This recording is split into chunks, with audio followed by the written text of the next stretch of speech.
Binabalita ng GMA Network ang pagpanaw ng aming minamahal na kapuso at kaibigan, si Mike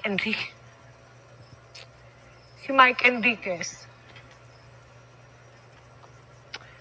Siya po ay 71 taong gulang.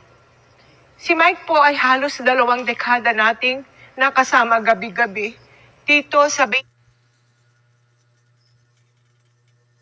Mahigit 20 taon din siyang naging host ng public affairs program na investigador.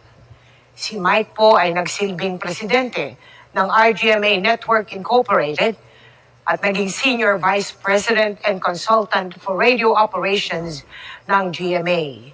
Siya rin po ang host ng Super Balita sa umaga at saksi sa Double Radyo DZWB.